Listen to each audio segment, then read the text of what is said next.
High, আজ আমরা বাংলা সাহিত্যে বিভিন্ন সাহিত্যিকদের ছদ্মনাম নিয়ে আলোচনা করব। যে সেদিনের সময়ে ছদ্মনাম একটা গুরুত্বপূর্ণ বিষয় ছিল। এখনো অনেকে কম বেশি শখ করেই রাখেন, কিন্তু তখন প্রয়োজন ছিল ছদ্মনাম।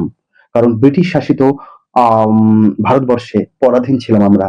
ফলে যদি রাজনৈতিক, অর্থনৈতিক কিংবা প্রশাসনিক কোনো ত্রুটি আমরা আমাদের লেখায়, অর্থাৎ সেদিনের সাহিত্যিকরা যদি তাদের লেখায় তুলে ধরতেন, তাহলে জানতে পারলে ব্রিটিশ সরকার তাকে জেলবন্দি করতেন, সেই লেখাটা বন্ধ করে দিতেন এবং তার জন্য শাস্তি দিতেন। ফলে ব্রিটিশ সরকারকে বা সেদিনের ওই স্বৈরাচারী ব্রিটিশ শাসকের বিরুদ্ধে প্রতিবাদও করতে হবে, আবার নিজেকে প্রকাশ্যে আনাও যাবে না। ফলে আহ ছদ্মনামটা ব্যবহার করা সেই সময় প্রয়োজন ছিল। তো আজকে জেনে নেব যে বহু সাহিত্যিক তারা তাদের কি কি ছদ্মনাম রেখেছিলেন। সাহিত্যিক একটি করে ছদ্মনাম রেখেছেন, অনেক সাহিত্যিক আবার অনেকগুলো। সেগুলো আজকে জেনে নেব। যেমন প্রভাত কুমার মুখোপাধ্যায়, তিনি ছদ্মনাম রেখেছিলেন শ্রীমতী রাধারানী দেবী। শরৎচন্দ্র চট্টোপাধ্যায় শ্রীমতী অনিলা দেবী। চারুচন্দ্র চক্রবর্তী জরাসন্ধ। বিনয় মুখোপাধ্যায় যাযাবর। নারায়ণ গঙ্গোপাধ্যায় সুনন্দ।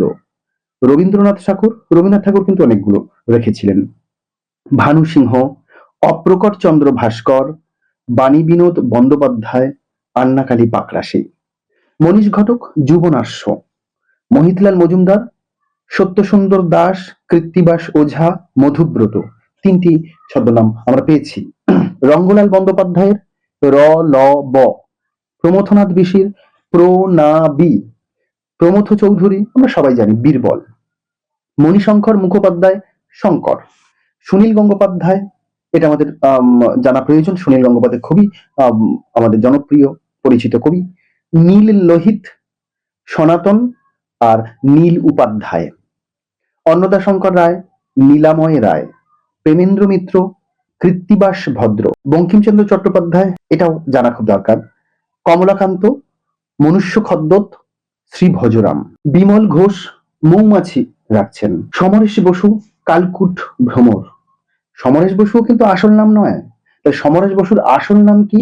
সুরথনাথ বসু, এটা আসল নাম। তারপরে তিনি সমরেশ বসু নামটা ব্যবহার করেন, আর তার ছদ্মনাম কালকুট ভ্রমর। কবিতা সিংহ, সুলতানা চৌধুরী, বিমল মিত্র জাবালি, শরদিন্দু বন্দ্যোপাধ্যায় চন্দ্রহাস, নিহার রঞ্জন গুপ্ত দাদাভাই বানভট্ট, বিনয় ঘোষ কালপেঁচা, নারায়ণ সান্যাল বিকর্ণ, বিমল কর, হর্ষদেব অভিনন্দ বিদুর, তারাপদ রায়, নক্ষত্র রায় গ্রন্থকীট, সৈয়দ মুস্তাফা সিরাজ, রায় পিথৌরা, ওমর খৈয়াম, পার্থ চট্টোপাধ্যায় ভানুদত্ত, রাধারানী দেবী অপরাজিতা দেবী, শক্তি চট্টোপাধ্যায় রূপদর্শী, সুবোধ ঘোষ ভবানী পাঠক, বীরেন্দ্র কৃষ্ণ ভদ্র শ্রী বিরূপাক্ষ, তারাশঙ্কর বন্দ্যোপাধ্যায় হাবু শর্মা, যতীন্দ্রনাথ সেনগুপ্ত বিপ্রতীপ গুপ্ত, প্রবোধ কুমার সান্যাল মাধুরী দেবী, ঈশ্বরচন্দ্র বিদ্যাসাগর কবিকুল তিলকস্য একটা।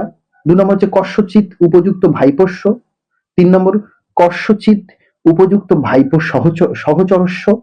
4 নম্বর কস্যচিৎ তত্ত্বান্বেষিন নজরুল ইসলাম, এটাও আমাদের জানা প্রয়োজন। নজরুল ইসলাম ব্যাঙাচি।